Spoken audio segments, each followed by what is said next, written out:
at the 18th annual 2022 Dutch Hunters Rendezvous here at the Don's Camp near Apache Junction, Arizona. I've run into a lot of great treasure hunters, researchers, and I've heard this story about a man named Crazy Jake, and I ran into a guy who did some work for Crazy Jake back in the day, and I'm going to have him introduce himself and tell me the story about his adventures into the Superstition Mountains with Crazy Jake. And with that, take it away. Okay, my name is Rick Flora. I became acquainted with Crazy Jake in about 67, 68. Just started my first year of college, and my dad called me one night and said, somebody I want you to meet. He's interested in having you work for him. And he puts on Crazy Jake, or Bob Jacobs, his actual name, Robert Jacobs. And he told me he needed some guys he could trust to look for the Lost Dutchman gold mine. And of course I was interested. And so that summer, my dad, my brother, myself, and another guy by the name of Wayne Bowers started working for him. He had a good story. He claimed to have gotten interested in the Lost Dutchman gold mine from the Life magazine article with pictures of stone maps and other things. And he and his crew from Florida, where they'd been diving for silver bars off of the galleons, decided to come out to Arizona. Within a couple of months of them getting out here, according to his story, they found a cave that had been covered up, and that he found, according to the stone maps, he said, in the cave were gold bars.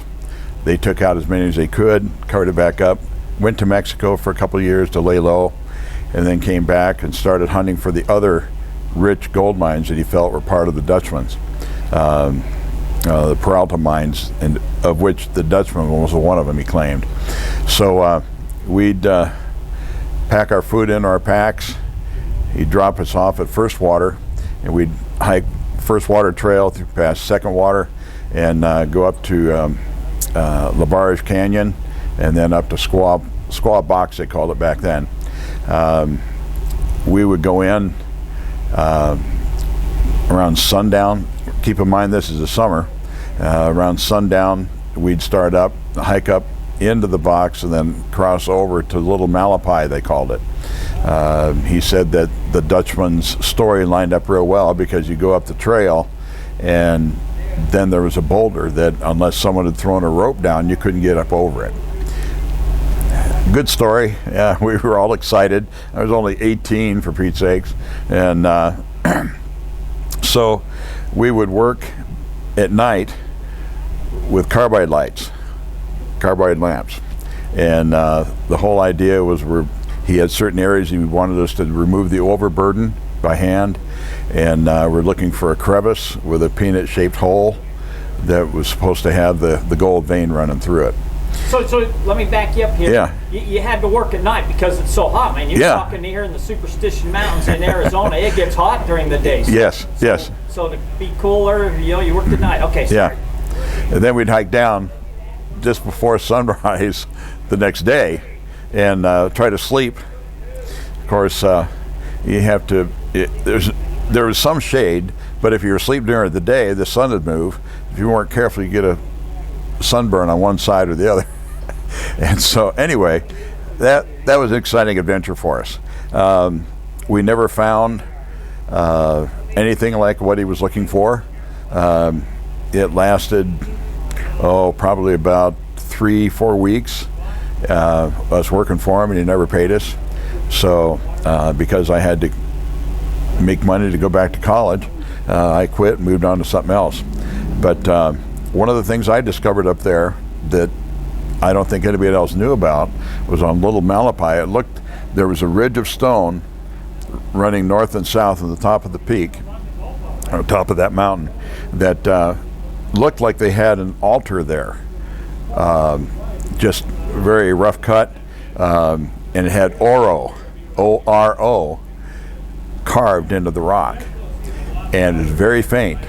I've got pictures somewhere that I'll have to try to find, But Is that on the pictures you gave me? no, Okay. no. Like I say, I was limited in my time, Yeah, yeah. and I will look them up and forward them if I can find them. Okay, cool. So anyway, that was what we found there. My dad and brother and I went off and did other things. A couple of years later, my brother worked for Jake again up in that area, and what Jake was having him do was blow up boulders, claiming that there's a tunnel under them. Well, didn't find any tunnels, and some of the sad thing about some of our experience up there is one of my friends, Tex, I believe his last name was Jorgensen, worked for Jake as well, and he was up there, and he discovered at the base of Big Malapai that there were some mines or something of interest there. Well, Tex told Jake about it, and within about a week or two, Tex was dead. They found him in his pickup, wrapped up in a sleeping bag with a shotgun, and they wrote it off as suicide. But So you knew him. Do you think he was suicidal at the time, or no. Okay. Jake was very secretive about the things he discovered, and actually ended up destroying a lot of the markers that people would try to follow to see what he had. So after that, the story goes. Go ahead. I want to stop you. Yeah. So it's probably a good thing you guys didn't find anything. Oh yeah. There was another guy that worked in Jake's camp for a while. His name was Chuck. I can't remember the last name, but it didn't come out of the mountain for quite a while. Well, the reason was because there was a shootout in the camp by a guy by the name of Mexican, by the name of, I think it's Ladislaw, and he was illegal. The sheriff came in there. He claimed self-defense.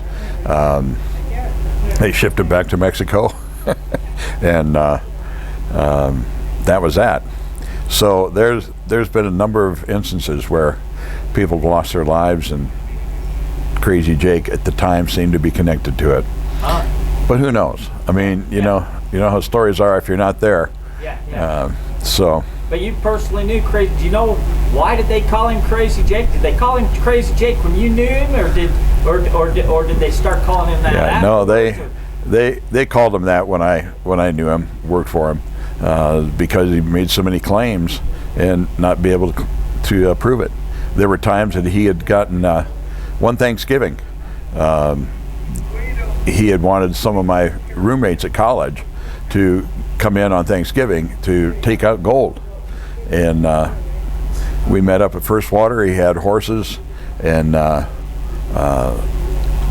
we were starting to pull out of First Water campground, Jake's horse threw him right into a patch of cholla. Needless to say, we didn't go back into the mountains then. Here I was, Jake was laying out, everybody else was pulling thorns out of him, and I was pulling them out of his bald head, so some up close and personal encounters with Jake. So have you heard any stories about him? And I mean, not saying that you know that they're true, but have you heard any stories about him, since you worked for him, and you wondered, what are some of the local stories about him, do you know? Boy. He was really good at conning people out of their money. That's a fact. People would want to invest in the mine and all that, and he'd make all these kinds of promises, and there were times that he would come up with some gold to show them. Who knows where it came from, but of everything I'd ever seen, I never saw that he found any. So there were a couple of shootouts up there in the canyon too, where he claimed that someone else was trying to jump his claim. So there are a lot more people out there that know a lot more about that period of time than I did, because I went on to finish college and went on with life. So I can tell you a lot of places where it isn't. But I certainly had some great adventures. So you haven't been usually this is one of the first. This is the first Dutch Hunters Rendezvous you've been Yeah, to. And first how'd you one hear about it, and why did you come out? Well, I heard about it on Facebook from Frank Augustine, and I thought, you know, I've got some flexibility in my schedule. I'm going to go to that. So I was going to bring my brother, but he couldn't make it, so brought my next door neighbor who is a geologist and is just going nuts over all the geology up here. Really? Yeah, he's been backpacking with me and some other men up here in the years past. But anyway, it's just been good. I've just appreciated the camaraderie, the stories, the things we're learning about people and their encounters, and all the mysteries are still up here. Well, man, I'm glad I got to meet you, man. Thanks for sharing your story with us. And with that said, that's a wrap. Thank you.